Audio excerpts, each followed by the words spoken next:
Hey nerds, welcome back to Nerd Chat with Tiri. So raid was last night. It went really well.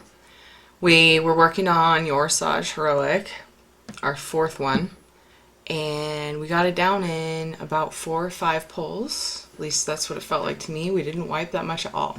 It was awesome. That was the second night we had pulled Yor'sahj on Heroic.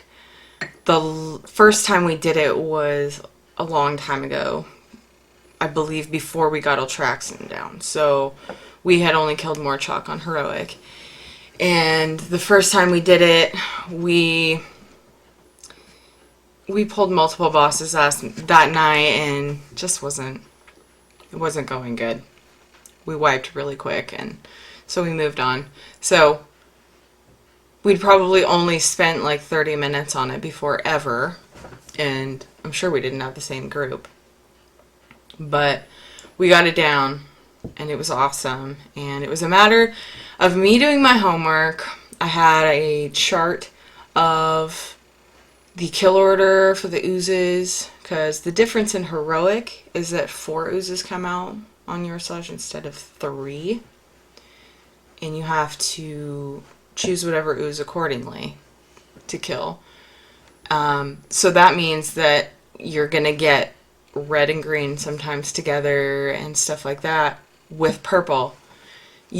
So there's going to be times where you leave purple up, and purple sucks. Let's just face it, really sucks, because you can't heal people over 5 stacks of the debuff that purple puts on you. Every time a heal hits, I believe, is and hot ticks as well, you get a stack. And if you get more than 5, you explode, and it really hurts. So I split the healing on the ones where we had purple. I split the healing between the 2 healers. We 2 heal, 1 tanked it. And without that, I don't know if we would have had the DPS. We probably would have hit Enrage.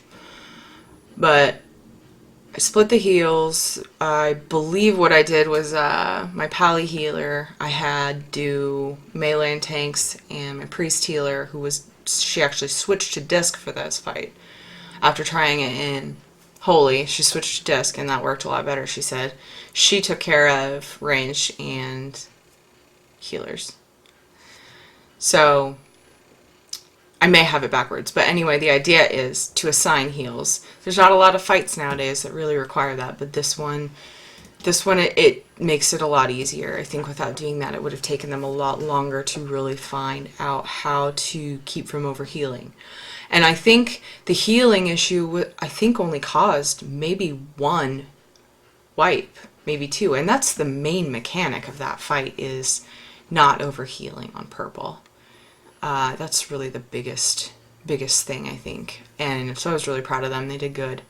Really awesome. And there was 1 or 2 wipes caused by me sitting there trying to figure out, okay, which one is this? And I called it out a little late. Didn't get the ooze in time. I also started out with having 1 melee stay on the boss. So we switched that just in case I had, took a few seconds or whatever, it took too long to call out the ooze to kill. Then if everyone goes, hopefully we could still get the ooze down. And there were times where it was a little bit delayed, but I got the hang of it and figured it out. So I'm going to post the chart in my video comments, the chart that I used, the kill order that I used. But other than that, mostly killing green when you get green and red, stack. We had our Death Knights. Anytime we had a red ooze, which does a chain lightning, the farther away you are from each other, the harder it hits everyone. Actually, you have to be close to the boss. That's your distance from the boss, I believe. Whenever you have red and blue, which blue brings out a mana void and does just that, takes away your mana. Whenever you have the 2 of those, you want to make sure and stack on the mana void. It helps a lot so that the melee can attack it and everyone's still together. Everyone gets their mana back while not taking too much damage from the red. So we were actually having I had 2 Death Knights. We were having them basically chain grip it. It was really awesome. kept it towards us. If you can't do that, you can just run to the Mana Void and stack on the Mana Void. That'll help a lot, but you got to pull the boss with you, I think. It's really the best way to do that, because you're going to take too much damage if you're far away from the boss. So that was really awesome. Now, the issue that we had last night was very surprising. We struggled with fights that we normally don't have a lot of trouble with. In fact, one of them we actually have always managed to do best on, I think, personally. The one that it made sense that we struggled on was Hagara, because the first time we got Hagara down was last week, and it took a lot of work. So last week we got it together quick, we got it down, blizzed through the rest of the raid, and it was quick. It was a quick run, and we made up for that last night because we struggled with Hagara. We had 3 people throughout the Hagara fight that hadn't done it before. The big thing that was screwing us was DCs all night. I had an enhanced shaman and a fire mage, both DPS luckily, who were having serious connection issues and constantly DCing. So one of which is reoccurring. Not sure how to fix that, but that's all right. We ended up replacing the mage. He was like, you know what, this is too much. You probably want to replace me. I can't do this anymore. So I got a friend of mine who hasn't been raiding with us for a little while, but was a lot before, Warlock. It's nice to have a Warlock in the group. So she's pretty much our only raiding Warlock. And she came in and she picked it up quick. We had to, because she hadn't even, I don't even think she'd done attempts with us. We had to explain the lightning to her. The lightning, how we chain it and run across, and she had to kind of get used to the frost differences as well, everything moving faster.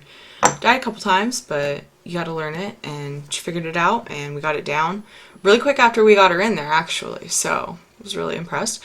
We had, yeah, other than that, we had two people that hadn't downed it, maybe one, but, so, once we got that down, made me happy. We went to, then we went to Ultraction, and that was the fight I was very surprised that we had struggles with. I think that the issue that we had was that our heads got swelled from how easy Yor'sahj was. I think that happened. I think we kind of were like, yes, we're awesome, we can do anything. It's sleep mode now. No, not so much. So, plus I had a little bit of a different mix than I'm used to for the rotation and absorbing the Hour of Twilights.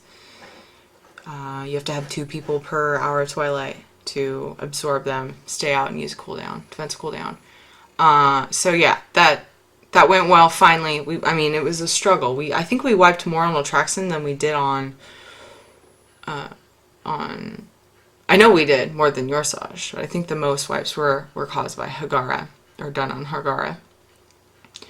So I think that all in all it was a good night. We raided from 7 to 7:30. It was probably like 7:15, and we went to about 12:30.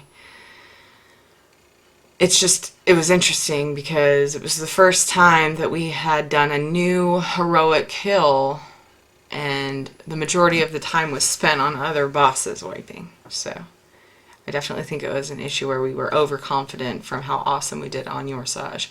But I'm still very happy. We still progressed. We didn't give up and say, oh, we'll do this on Heroic next week, on any of the other ones we struggled with, because we do Hagara and Ultraxon now on Heroic. So we're at Morchok, Yor'sahj, Ultraxon, and Hagara. Pardon my misorder. But so we're doing really good. I'm really proud of everyone. Thank you guys. You're awesome. And I'm excited to go in, and I guess next time is Xana's. Oh boy. Ẓawn's, I think we spent the most amount of time on Ẓawn's regular when we were working on regular modes. It was definitely up there in the top 3 of ones that we struggled with. Obviously, with most guilds, I think it's this way as well. Spine and Deathwing are rough, but Ẓawn's tough for us. So hopefully we can get past that. But thank you all for those of you that actually watched the raid. I hope you were entertained. There was some amusing Ventrilo discussions over raid, and I hope everyone finds the same amusement out of it that we do. And soon, hopefully, I will be able to get some Fraps clips in my videos and actually show you guys stuff that we do. So keep checking back for upcoming videos. I'm gonna do a little bit of discussion on Mists of Pandaria soon. I'm gonna really dive in and check some of that stuff out that I haven't checked out yet. Work on my mage in there and stuff. And feel free to leave comments or feedback on our raid. Thanks for watching. Next time.